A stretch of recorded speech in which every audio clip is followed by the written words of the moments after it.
Welcome back. The Brewers may be done on the field at least, but the Bucks are just heating up their first preseason game today with all kinds of economic implications on and off the court. We caught up this past week with two of the owners, Jamie Dimon and Wes Edens. Hey Milwaukee, what time is it? Game time! But that's my job. The Milwaukee Bucks' newest superstar, Damian Lillard, this past week, alongside the owners who brought him here. The most excited we've obviously ever been coming into a season. The Bucks owners are banking on a lot of change this season. A new superstar, a new head coach, and a new ownership group. Earlier this year, Jimmy and Dee Haslam bought Mark Lasry's 25% share of the team. Well, what's the new ownership circle like with Jimmy coming in? Is it a new dynamic? It's a new dynamic for sure. I think that we have a core of owners. Mike Fascitelli, Jamie Dimon, the other guys are involved. It's the same, and they've been really a big and very impactful part of it. Mark was a part of it with me from the beginning.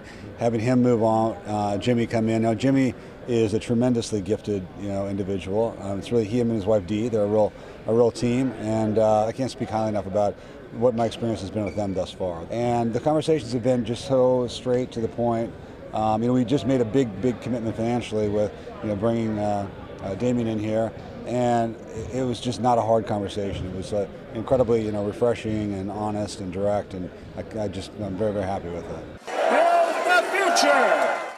Building Fiserv Forum, a $524 million arena which opened in 2018, included $250 million in public financing, a combination of investments coming from the state, Milwaukee, and Milwaukee County.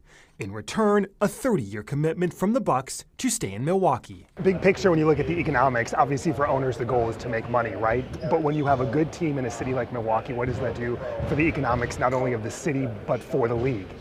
So, we, as a small market team, and we're in the tax, I think we're probably the number 3 taxpayer now. What translates is, at this point, the organization's losing money to go, looking at the 2021 championship banner up there, to go win those things. And I think our view is, and Wes said it, we have a window here where we have one of the best teams in the world. Let's run with that. If you could go back 10 years ago, we showed up here, this was basically all vacant land and kind of a forgotten part of Milwaukee. And what's happened then, obviously, in terms of the team is great, but it's had equally as big of an impact off the court. It's all the development here and all the things that it means to the community we think is actually really great. And the things we're most focused on, which is excellence and diversity and really inclusion, we think that's what Milwaukee is all about, and that's what we want to make the team and the organization all about.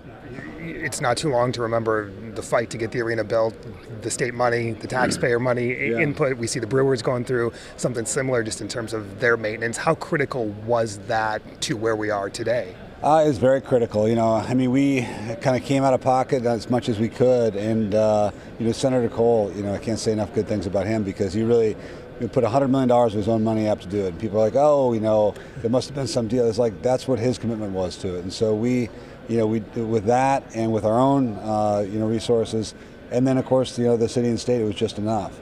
And thank goodness it was, right? So kept the team here, for perpetuity, which is great. Have a world-class arena, have now a whole development here, and have had a little bit of success on the court as well. So it's all good. Well, I can tell you because I was really in the midst of it.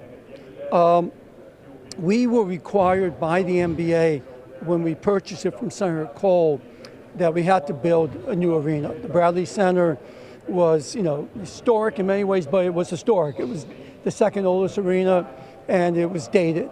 And so it was either build a new arena or the NBA was going to make us move the team. And none of us wanted to move the team.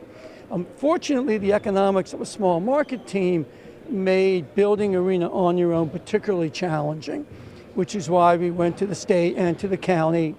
And, I know that's controversial, but the reality is Milwaukee was never going to get another NBA franchise if they lost this one. And I think people recognize that.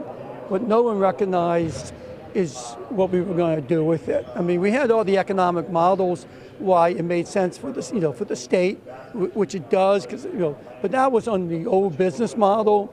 The new business model, I mean, it's I think it's been a classic, successful public-private partnership. And I'm assuming the winning helps with. Winning helps so much. Five, six, six. Up next, the naked bike ride talk at the Capitol.